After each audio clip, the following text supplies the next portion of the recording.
everyone. Welcome to Fired Up California. I am William Del Pilar, your Californian conservative Latino, breaking down some of the biggest stories of the week, as well as some that have gone under the radar. Tonight, I will finally talk on redistricting as I'm working to put a panel together of Republican Party operatives to discuss and debate the feasibility of winning this battle.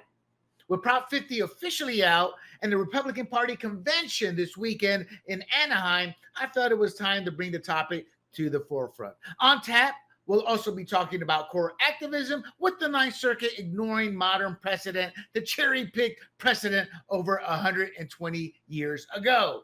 Then the proof. The Democrat-controlled legislature doesn't serve the people, but special interests. And finally, Democrats do it again. A sex offender, a pedophile, was caught by ICE living in a child care facility. That's in my town, San Diego. And Kamala Harris didn't just lose Secret Service protection, but she's also lost the LAPD protection as well. But before we begin, don't forget to click the thumbs up and like while you listen. And make sure you bookmark grumblingsmedia.com and check out our new swag we have. We have t-shirts, hats, and mugs. Then follow us on your favorite platform like YouTube, Rumble, Apple, Spotify, y Pandora under the handle Grumblings Media. And with that out of the way, let's get to it. And what I call the redistricting war room. Can the California Republican Party actually deliver? First of all, let's break this down. The California Republican Party isn't just reacting to Prop 50. For the first time, they seem to be building a multi-front war room to block it, frame it, and flip it into a long-term organizing win. And that's a big ask from a group that can't even get a simple recall. They failed on the Gavin Newsom. It was a grassroots recall that succeeded. They failed on the recall Karen Bass. Now, that was done by another rich, I want to say she's a billionaire, but the point is, no grassroots. The California Republican Party has literally destroyed the grassroots. So this is a big ask in them mobilizing for this to succeed. To mobilize the electorate, yeah, that seems like a tall ask. However, and they may not be as bad as we think. Why? Well, consider 47.56% of Californians, so 48%, are either Republican or NPP, no party preference, otherwise known as independents, with 45.3% being Democrat. So we outnumber in totality the Democrat Party. And there's about 7% of everybody else, libertarians, freedom, the American Party or the Constitutional Party. So there's other parties out there that are small in single digits, but do not want this neither. And that's a great segue to add that polling shows the constituency is against this. So maybe we can fight and win against Prop 50. Now, if passed, it would allow the legislature a one-time action gerrymandering in California that would be good until like 2030. So a long time. So gerrymandering is a manipulation of electoral district boundaries that favor one party, dilute opposition, or protect incumbents. So what's that mean? It means that it involves packing voters into a few districts. So what they'll do is they'll create this circle and it's mixed. Then they'll notice, oh, we got a bunch of Democrats out here. So the circle will have like a long nose in, and then it'll cut some of the Republican districts out, and it'll make a super Democrat stronghold. Then they'll minimize the competition. They'll take a strong Republican district and they'll surround it with strong Democrats districts and put various Republican districts into the strong Democrat district to kind of destroy a potential Republican win by diminishing our ballot, our vote. Now, if all this was done fairly, nobody would care. And I believe with AI, we can do that now. But what gerrymandering is when, again, you manipulate the electoral district boundaries to favor one party. Now, these are all state battles. Each state is an individual battle. How one state does it should not affect what the other state does, because the legislature is supposed to represent the will of the people. not the political will of the party. Now, the term originated in 1812 when Massachusetts Governor Eldridge Gerry approved the district shaped like a salamander, thus gerrymander. So what happened here in California, for those of you not aware, or just to remind everyone, the California Legislature passed Assembly Bill 604, which put Prop 50 on the ballot as a legislatively referred constitutional amendment. They want to change the Constitution, the state constitution. So Prop 50, again, it seeks to override voter-approved reforms, which came from Prop 11 and Prop 20. So in essence, the people voted to have a commission map out our districts. A non-party commission, but they're owned by the Democrats as well. That's what makes that frustrating. It's supposed to be nonpartisan, but it's very, very partisan. Anyway, this Prop 50 will allow the legislature to draw the congressional maps for one cycle from 2026 to 2030, bypassing the Citizens Redistricting Commission, which is what we, the people, voted for, to have that Citizens Redistricting Commission. Now, Governor Newsom frames Prop 50 as a response to Republican redistricting in Texas, and he's right. That's just a pretty much black and white issue. He's politicized it, but he's looking at it from the party perspective. He's not looking at it from there's 40% Republicans here in the state that vote Republican, and yet we only get 7% representation. This is what you call election rigging. Now, they're always complaining about money when recalls or ballots that Republicans want done for the people. This is going to cost us $250 million. We're already in the red deficit. Now, at the Republican Party convention just this past weekend, the leaders launched a coordinated strategy. Now, they have to implement this. Now, Sean Steele, the Republican National Committee man, he's part of the establishment. He's not an actual conservative.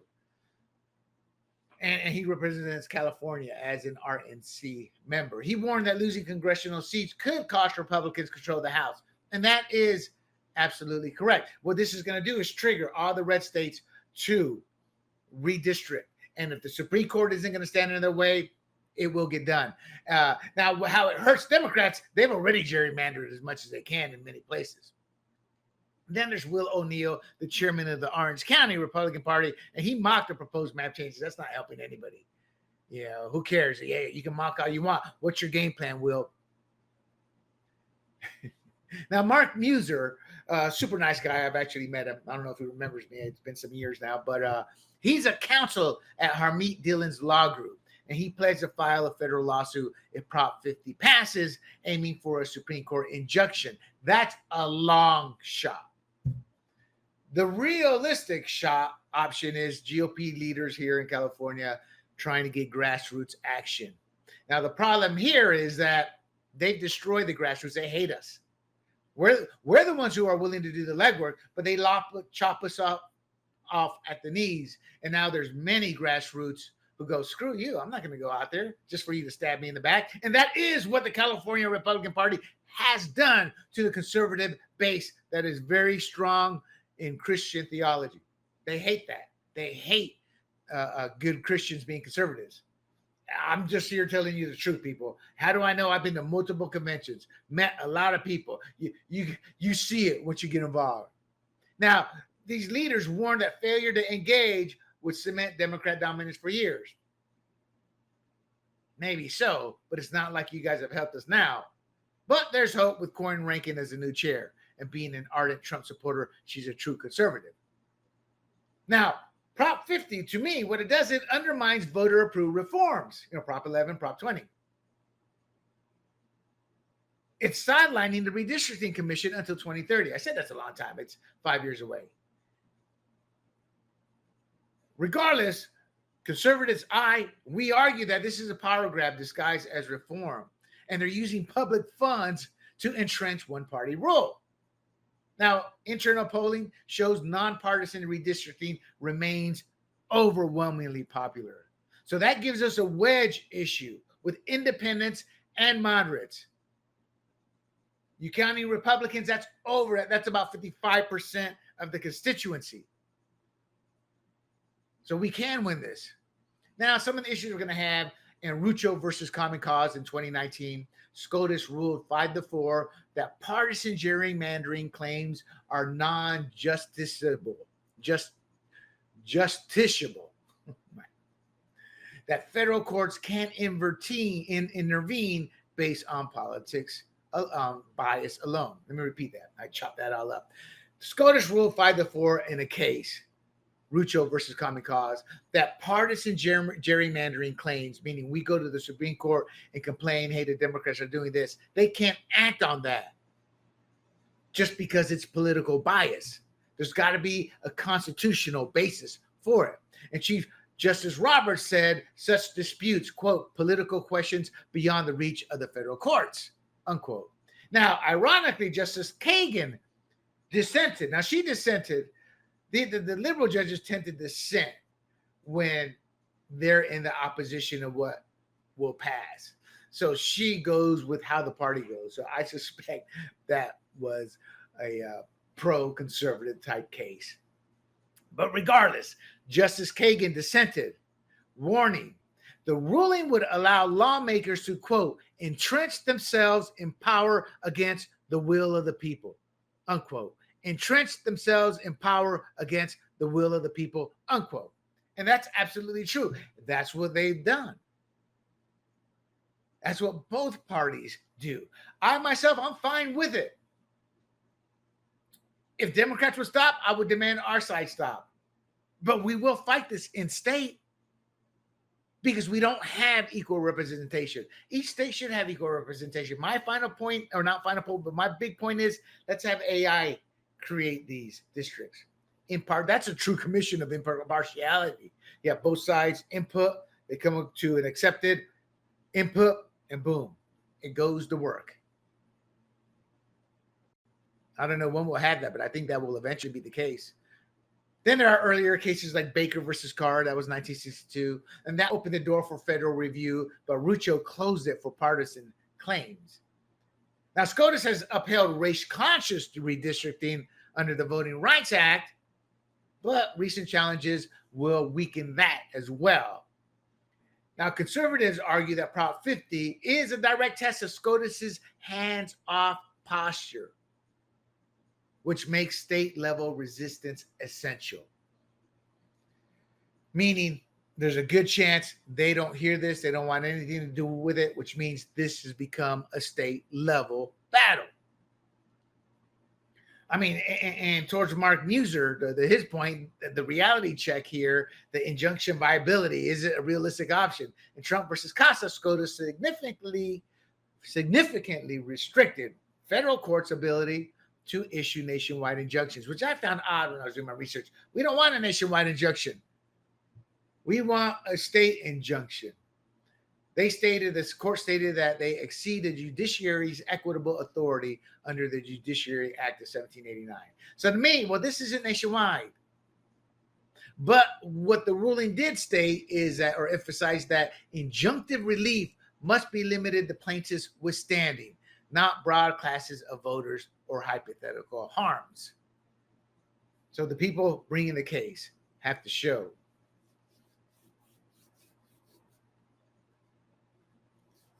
So the translation of all this is, even if Muser files, a federal court is unlikely to grant sweeping relief. And a SCOTUS won't touch it unless there's a clear constitutional violation with national implications. So Muser's pledge plays well politically, but legally it seems more symbolic than surgical. So I'm not a lawyer, and what I said may be a little tough to understand, but here are questions I would ask a lawyer as a citizen who does read a lot and understand the core basis and fundamentals of many of these laws and props. So if Prop 50 were explicitly designed to suppress a political viewpoint, and that suppression results in unequal access to congressional representation, then could that trigger a constitutional challenge under the Equal Protection Clause of First Amendment? So what I'm saying is that Prop 50 means that there's unequal access to congressional representation where my voice is not being heard, then could that trigger a constitutional challenge? And that would fall under the Equal Protection Clause or the First Amendment. My other question is, have courts ruled that viewpoint discrimination by government actors is unconstitutional when it affects access to public forums, voting rights, or representation? As a constituent, those are two of my legal questions. Let me repeat the second one, though. Have courts ruled that viewpoint discrimination by government actors is unconstitutional when it affects access to public forums, voting rights, or representation? Here's the thing that you'll hear in a lot of talk shows. They give you the general take as the final point, and they're always wrong because legalese goes deep into the weeds. There's so much case law, so many laws, so many regulations. That's what Trump's using to succeed right now. Some of these old laws on the books that we just haven't used in years, but are still legal. So there's a lot out there that we can look at to try to frame this in a way that we get the courts to properly look at it, and eventually for SCOTUS to take another look at gerrymandering. So what are some more of the legal mechanics of Prop 50? Prop 50 is a legislatively referred constitutional amendment, meaning the legislature voted to put it on the ballot, but it takes us, the voter, to approve it. So in essence, Prop 50, we have to give the legislative body permission to gerrymander. Why? Because it would override Prop 11 and Prop 20, which is what created and expanded the Citizens Redistricting Commission. And the legislature, they can't override a voter-approved reform directly, but it can ask us to do it, and that is what Prop 50 does. Again, if passed, Prop 50 allows the legislature to draw new congressional maps for one cycle, then return control to the commission. They want to gerrymander everything for this upcoming cycle, for the 2026 midterms. They want to stop Trump. And look, remember Biden and remember the first Trump administration. Economically, we were on a high. Biden took us to some of the lowest lows, and in many cases, the lowest low people have seen in their lifetime. And we're starting to ride a high again. Newsom wants to stop that. Why? He's a rich millionaire. He's been bought and paid for by his donors. The man is on his knees so much you can't recognize his face. There's a mask of cream on it. Yeah, read into that one, people. But regardless, the legality hinges on the process, not the principle. This is a political fight, not a judicial fight. It's political because we have to give them the permission to do it. They just can't use the courts or go to the courts to get it done. Meaning, how normally a legislative law is passed and we go to the courts to challenge it. That's not how this one works. Now, to us conservatives, this is just, again, another power grab wrapped in procedure. And the best way to stop it is before the vote, not after. Here are some more questions I would ask a lawyer. California's Constitution mandates that congressional maps be drawn by the Citizen Redistricting Commission through 2030. Prop 50 seeks to override that, but the process used to place it on the ballot. Are there legal vulnerabilities to that? Meaning this whole process of getting on the ballot, is there anything legal we can challenge? And what about the misleading ballot language? This has kind of been ruled on, but we have to look at how they're going to put this on there. That's going to mean everything to the person who doesn't pay attention and then reads the description.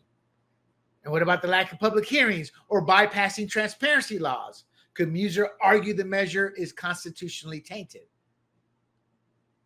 Now, does Reform California, Carl DeMaio's group, they claim that Prop 50 misleads voters into believing it protects independent redistricting when it actually dismantles it.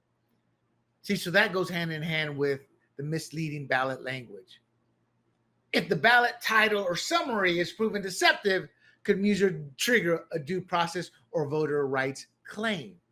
Now, the reason this is being brought up, or I bring these questions up, is they are notorious for wanting to do gas price hikes and then literally saying the opposite on the description, framing it in a legal way where it can be challenged. Or that was challenged, actually, and we lost because they said, well, they can write it however they want, which I found that's cruel and unusual punishment on we the people, allowing them to lie to us. Again, activist courts. It was an activist court that ruled on that. But you see my point. Can any of that be challenged? How they mislead us with the description. Now, the legislature has the authority to propose constitutional amendments, but if it circumvented required public input mechanisms, does that open the door to legal challenge? Meaning they put it on the ballot, or rather they have the authority to propose the constitutional amendment, but if there's rules in place that have to be followed before they can put it on the ballot, does that open the door to legal challenges? So everything I've said is similar, but slightly different. But I'm not a lawyer, which is why I'm asking the questions. These are questions we must ask. And does Muser's strongest federal case challenge hinge on combining procedural abuse with equal protection violations? Meaning, are my rights being denigrated, being taken away with this action? Along with, is the process being followed legally? And the reason I say the equal protection violations, because if the new map disproportionately harms specific communities or voter blocks, could that fall under the equal protection violation? If Prop 50 is designed to suppress a political viewpoint and distort congressional access, and that distortion results in unequal representation, doesn't it cross into constitutional territory? These are questions I ask, and I'm not a lawyer, but I ask them, and you should too. And I'm sure Muser's looking at it from these angles. Regardless, the fight is before it passes. So what is a CAGOP messaging strategy? And what is going to be their narrative control to fight this? Well, they're branding Prop 50 as Election Rigging Response Act. And I agree with it. Just call it election rigging. Don't even put Democrat. Just put Newsom's election rigging. Now, he's popular amongst the hardcore leftists, but not necessarily the moderates or independents. So that's a term that's gaining traction among base voters and legal strategies. Now, the media frames Republican opposition as reactionary. And what they're doing is they're ignoring the constitutional stakes and voter backlash. The leftist media, or the media in North Carolina, wasn't saying it's reactionary. Why? Because it was the Republicans doing this. Now, the Republican Party is using this moment to unify MAGA, moderates and movement conservatives, with their establishment around a single relatable fight. Unless they bring grassroots leaders with that coordination and give grassroots a seat at the table to get this done, we will fail. There is no ifs, ands, or buts about that, because that's how it's gone every freaking time since the turn of this century, when the establishments forced Tom Del Beccaro into the red financially. Yes, our own party helped put us in the red because they hated the fact a conservative was leading the California Republican Party at the time. And ever since they ousted him, we've gone downhill because they have done everything to destroy the grassroots. So this is where Corinne Rankin can make a difference, because she is a representation of the grassroots. Now, Rankin and regional organizers, they're going to do their best to activate precinct captains, church networks, and parent coalitions. Get involved, people. And convention training this past weekend, including redistricting, ground game messaging strategy, turning doors into votes, and AI for politics. The party, in fact, I'm going to try to get some of these people on to talk a little bit about that in the coming weeks. Now, the party is deploying Votive, and that's a new voter data system, and it's replacing our antiquated and pathetic GOP data center. And Votive is designed for rapid precinct targeting and turnout modeling. Votive replaces the GOP data center with a faster all-in-one system for voter targeting, turnout modeling, and ground game deployment. And it's built to give campaigns real-time precision and scale. Now, it's already powered some GOP campaigns from Utah to California, including Mike Lee's Senate run and multiple California races. So supposedly it's effective in real-world precinct targeting and voter turnout. Then we're going to have panels to try to educate people, redistricting, lawfare, to train activists, etc. So let's look at the playing field here. Voter registration. Who is who? The party breakdown. Democrat Party has about 10 million voters, which is roughly 45% of total registration. The California Republican Party has about 6 million voters, about 25% of total registration. Now, the no party preference independents have about 5 million, which is 22%. They are not in favor of Prop 50. Theoretically, that gives us 47%, 48%. So we can win this. Now you add the other parties combined, there's about 1.6 million voters in other parties. That includes the Green, the Libertarians will align with us on this, the Peace and Freedom, etc., the Constitutional Party. All these individuals will align with us. Then you add that with the surveys from this past month in August, and that found 64% of California voters support keeping the Independent Redistricting Commission. Only 36% support returning map drawing to the legislature. So support for this commission, that spans party lines, and majorities in both parties prefer nonpartisan oversight. I do. Again, get AI to create these, because even the commission is partisan in many ways, most ways. So what does this poll reflect? It reflects mistrust of the legislature and reinforces the popularity of reforms passed with Prop 11 in 2008 and Prop 20 in 2010. That gives us, again, a strategic wedge with no party preference voters. So let's close this out. In Prop 50, the California Republican Party isn't just fighting a ballot measure. They're finally showing the will to organize, scale, and execute a statewide campaign with precision, hopefully. This isn't just a vote. It's a referendum on whether conservatives can unify, educate, and mobilize in a state built to shut us out. We did this once before in the past, a generation ago. Can we do it again? And for the new state chair, Corin Rankin, this is a defining moment for her, her first major test with national eyes watching. And she's an unapologetic Trump ally since 2015. So can she call on the national party through him to help us flip the narrative? Democrats want to redraw maps mid-cycle while preaching fairness. That's not reform. That's election rigging. For the first time in years, it looks like the California Republican Party isn't just reacting. We're training, targeting, and investing in infrastructure, hopefully built to last. And if Prop 50 goes down, it's not just Newsom who loses. It's the myth that California is a one-party state. This could put us back on the track to battle back and go from deep blue to purple. And if the California, or rather the Cali GOP wins this fight, we won't just block a ballot measure. We'll prove we can punch back, we can build coalitions, and we can win on hostile terrain. All right, people. Before I move on to my next topic, I got something to show you. That is our swag. Got to give kudos to Big John here, my partner. Coffee mug looking great. You can swipe the code. I'll keep that up there for the next segment. And then I'll pull it down. But you can also go to grumblingsmedia.com. Support our all-volunteer cause here. My partner and myself, we put thousands of dollars into this project out of love. But we love a little support as well. And you can do that. Cool mugs. And para mi Latinos out there, my California, Cali Latinos, I got a shirt to show you here shortly. Anyway, so let's get back into it. The next topic, judicial activism in plain sight. The Ninth Circuit overturns its own panel to uphold a vax mandate. So the Ninth Circuit, man, they didn't bend the rules. They bulldozed them. They protected a failed COVID narrative at the expense of constitutional clarity. And what did they do? As always, they exposed themselves as an activist bench, not a neutral interpreter. So what happened? The en banc panel, which goes from a 3-judge that hears the case, rules on it, and then you can appeal or stays. They're an en banc is when the losing side requests the full panel, which is an 11-judge configuration. And they reversed their own 3-judge decision that had struck down Los Angeles Unified School District's vaccine mandate. Now, the original panel cited lack of transmission prevention and individual medical autonomy.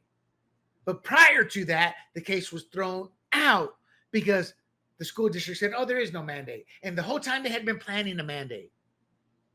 So the case was thrown out. Then they had to refile. And then we won. Again, the lack of transmission, meaning the vaccine doesn't stop the transmission, and the individual medical autonomy. My body, my choice, in essence. That's what the original panel said. And they ruled in our favor.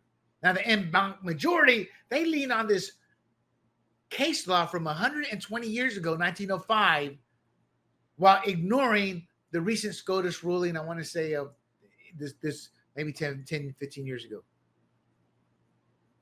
Now, this old 120-year-old case law is Jacobson versus Massachusetts. And they said the state has the power to enforce compulsory vaccination under broad public health police powers. This doesn't even apply to that because it doesn't stop the transmission. But Jacobson failed to address modern standards for bodily integrity or informed consent. And that's what Griswold, Harper, and Cruzan, the more up-to-date case. And that established stronger protections for privacy, medical autonomy, my body, my choice, and constitutional limits on government-mandated health decisions, which made Jacobson outdated.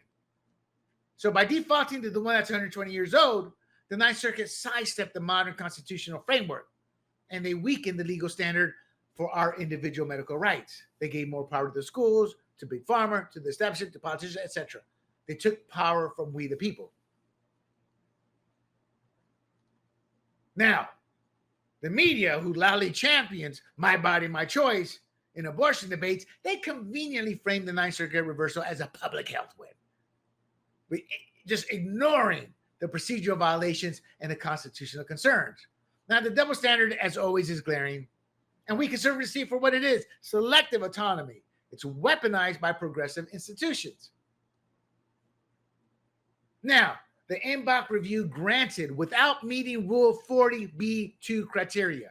So what's that mean? Well, to have an Mbach, there has to be a SCOTUS conflict. There wasn't. There has to be an inter-circuit split. There wasn't. There has to be exceptional importance. There wasn't.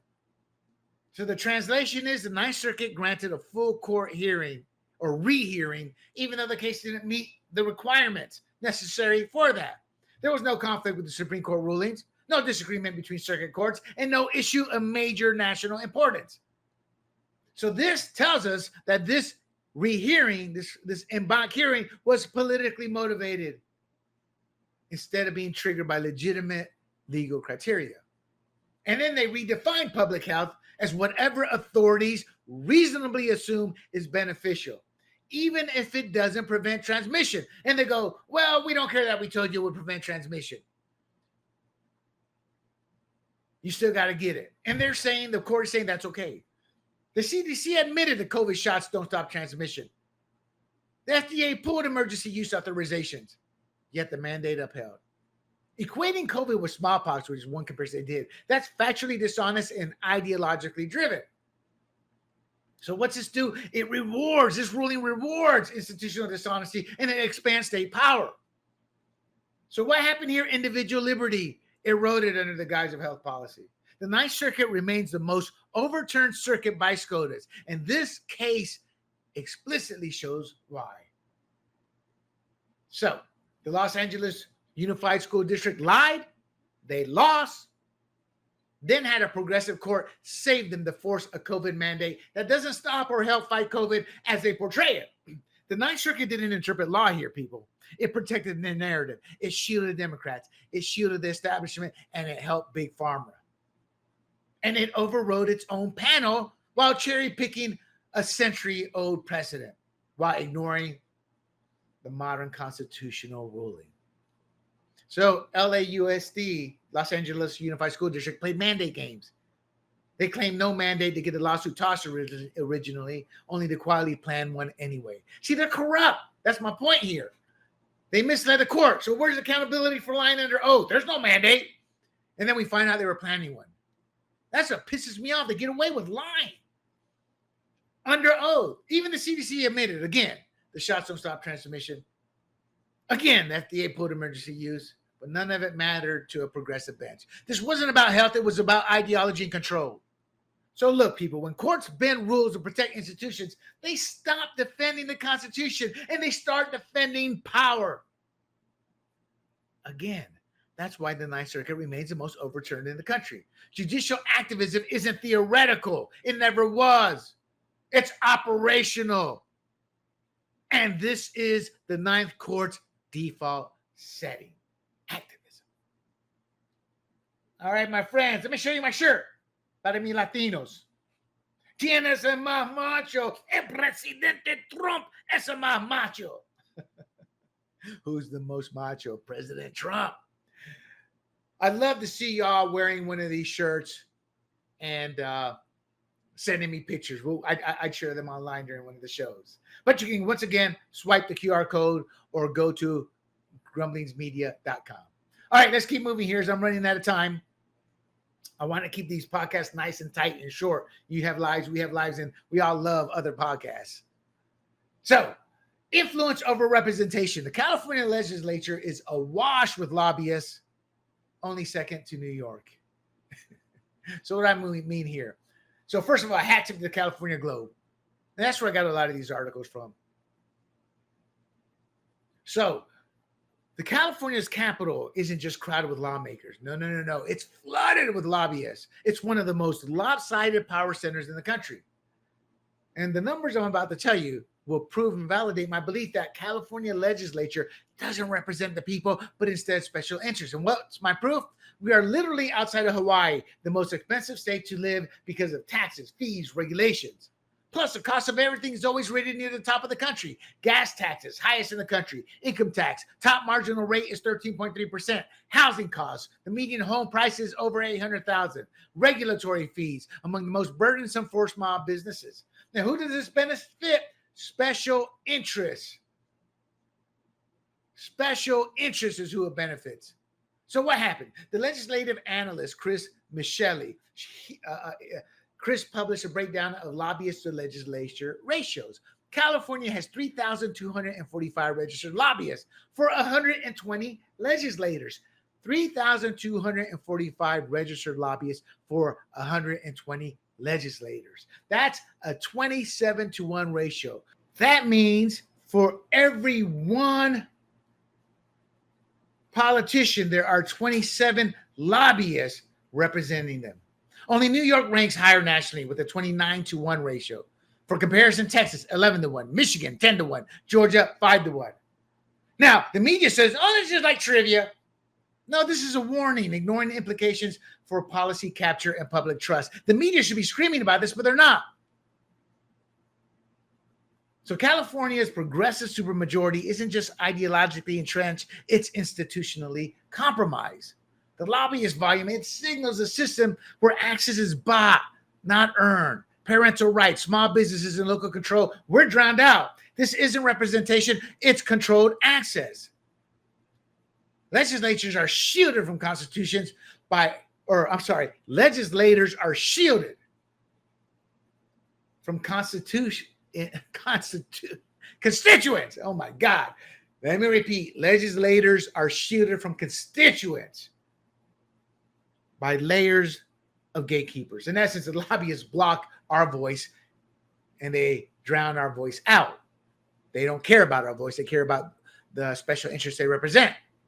And the media treats this as a quirky stat. Oh, come on. Sacramento is no longer responsive. It's what you call performative. They perform for the special interest.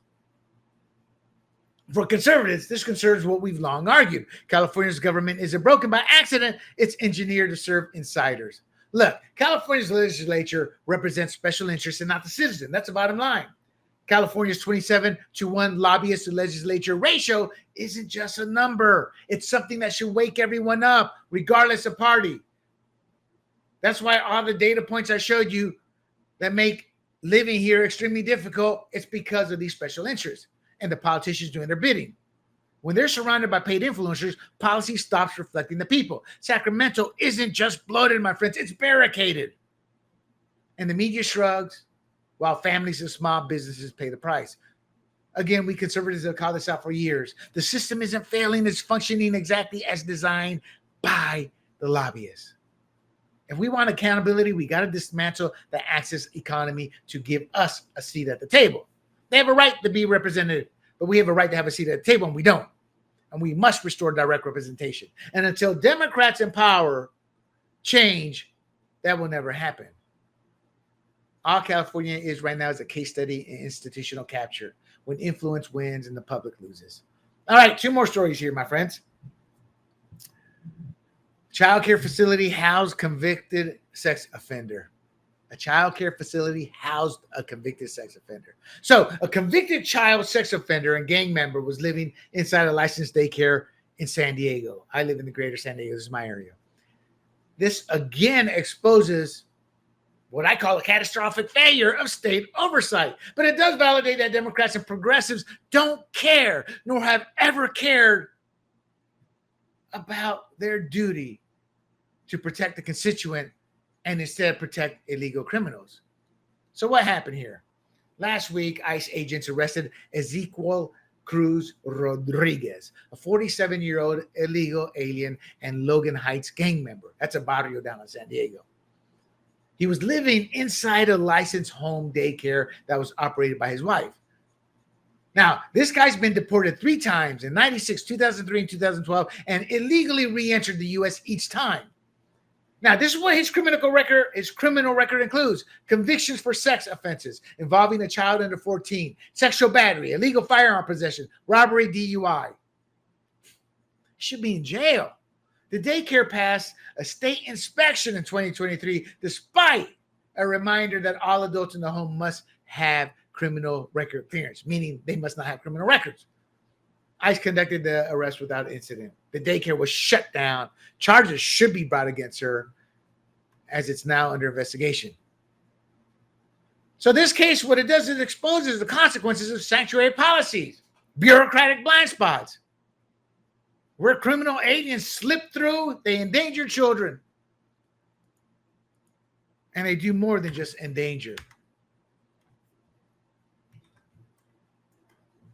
California's regulatory system flagged the need for background checks, but failed to enforce it. And that's typical.